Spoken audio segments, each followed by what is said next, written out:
everybody. Hey, Jim. Well, I don't know what's going on here. Well, I'm going to do a little bit of varnish on the Porsche painting so we can add it to the garage gallery with the Z4 and the Mercedes. And then I'm going to cover how to check the oil properly in an air-cooled 911. And one of the cool things about properly checking the oil in a vintage 911, you have to drive it. And I don't mean just a little bit. You got to drive it for a long ways because it has to be completely warmed up. And the thing holds, if you were to completely drain it and then fill it up, I think the whole system holds probably 12 or 13 quarts. It's really hard to drain it completely because there's an oil cooler and so when you do an oil change, it's usually maybe 8 or 9 quarts, but it holds a lot of oil. So you have to do the oil check. It's not like the old V8 Chevy where you just pull out the dipstick when you shut it off, let it sit for a couple seconds so the oil can fall into the oil pan, and then you pull the dipstick, wipe it off, stick it back in, and read the level. It's not quite like that on a Porsche 911. The first step is going to be taking it out for a nice long drive. Well, I should check the oil in the car every day. So let's varnish.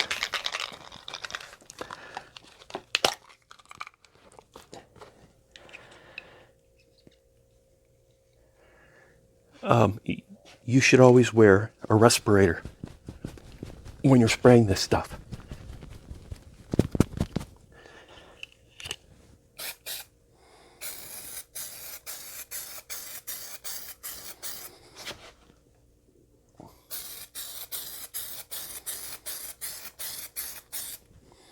Yeah, that's probably good enough.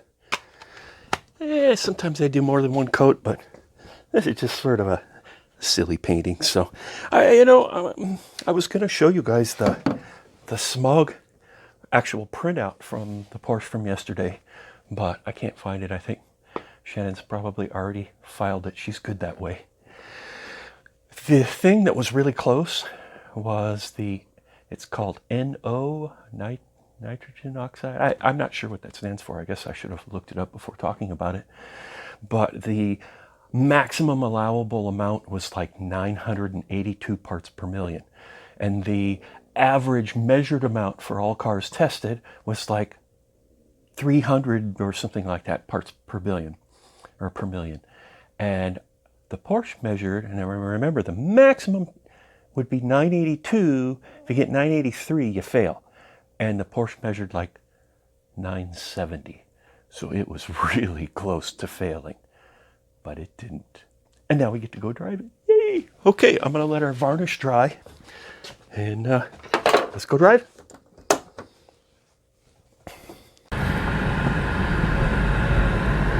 Okay, she's pretty cold. So I'm gonna have to probably drive 7 or 8 miles to get it fully warmed up, but we'll see. We're at 372 right now, so I'm gonna say once we get up to about 380, we should be able to check the oil. And the procedure on checking the oil is pretty straightforward. There's a small oil tank in the back, which I'll show you. And once the car is fully warmed up, you have to leave it idling. It has to be idling below 1,000 RPM at full operating temperature. And then you pop the top off of the tank in the back, and then there's a little dipstick down inside the tank. You pull that out, wipe it off, and then take a reading. And be careful because the oil's going to be hot. And then it's supposed to be right between the 2 marks on the dipstick. If it's low on the low mark, add a quart. If it's midway between, you're fine. Leave it be. And you really want to be careful. If you do this sort of a measurement when the engine's not fully warmed up, it will give you an abnormally low reading, and you will want to put in more oil than the car really should have. And overfilling these things is a real bad idea. Putting too much oil in, you end up with oil coming out all sorts of bad places, and you could actually ruin the seals and all sorts of stuff. So we're still shifting at fairly low RPM because it's still not even come up off of the cold peg. But what's nice is it's shifting pretty good today. It really likes this daily driving grind.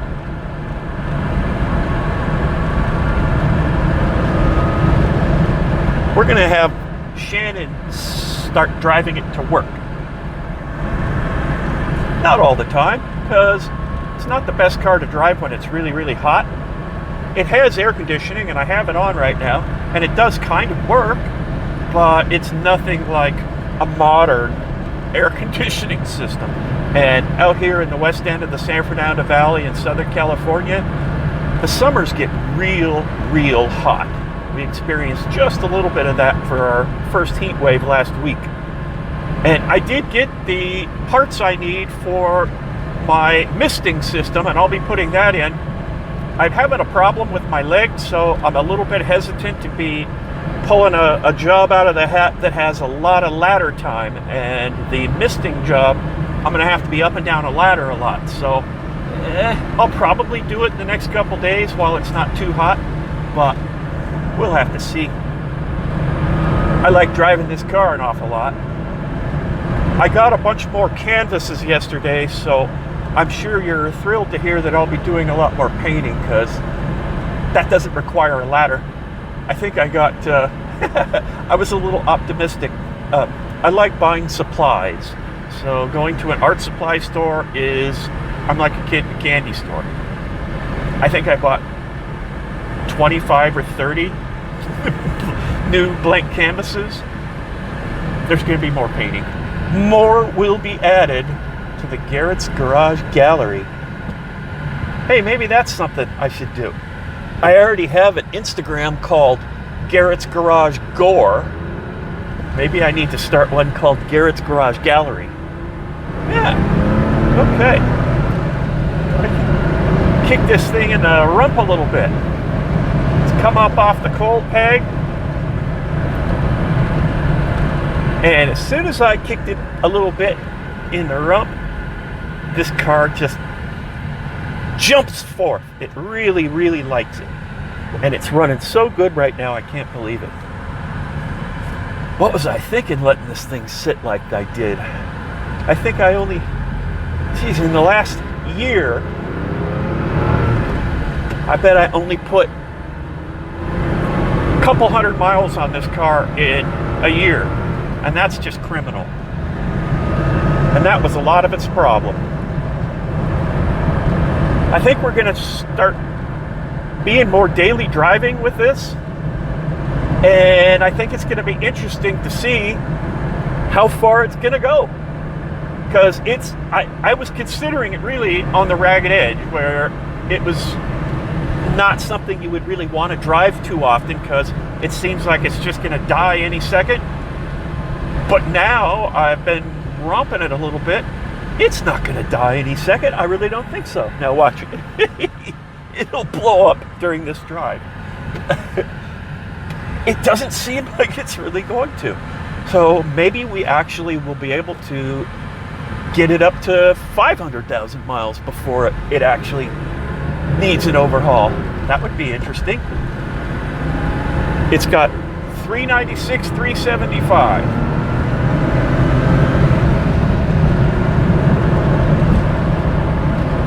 We're going to have a celebration when it really turns over 400,000. And if we start daily driving it, that should be by the end of the summer. So a couple months, we'll start putting, 1,000 miles a month on it, 1,500 miles a month. So that should only be 2 or 3 months, and we'll actually be at 400,000. And it seems like it's going to make it.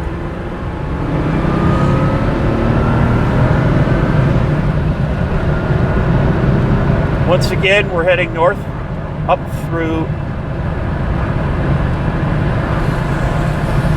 towards the Santa Susana Pass. a nice little road.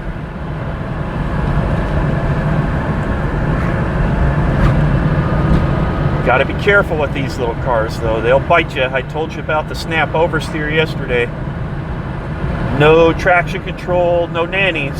So you want to be a little cautious when it comes time to push it around the corner. Really need to take the car to if you've never driven one much before, some time on a track. You don't even have to push the car that hard and mess it up or anything, but being able to feel the car in a situation, get on a track that's just got a nice grassy infield where if you make a mistake, all you're going to do is tear up the grass a little bit. And learn where the handling limits are. I guess that's good advice for any car. If you're going to be driving it in a spirited way, learn what it does when you get it to the limits. Learn what it does when you push it past the limits.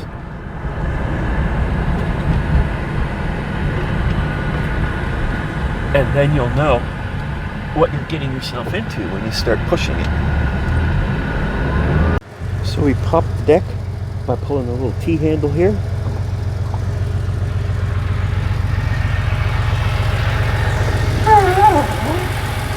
Okay. Watch out for all the belts and everything. The oil tank is right here. Here it is. Okay.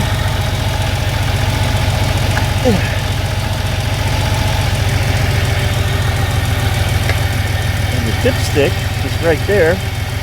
And I'm going to pull it out, wipe it off, and put it back in and take a reading. But I have to have two hands to do that, so pardon me. Alright, so it tested out at the low point, so I am going to add a quart of oil to this bad boy. Now we can shut her down. Well, there you have it.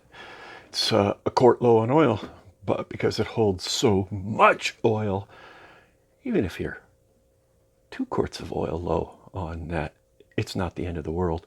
You don't really want to ever run a car low on oil, or especially overfilled on oil. And that, I think, is the biggest risk with the air-cooled 911 and someone that isn't that familiar with how to check the oil in it, and they try to check it either with the car not running at all, or with it cold, or whatever. And I think quite often you end up with the air-cooled 911s overfilled with oil.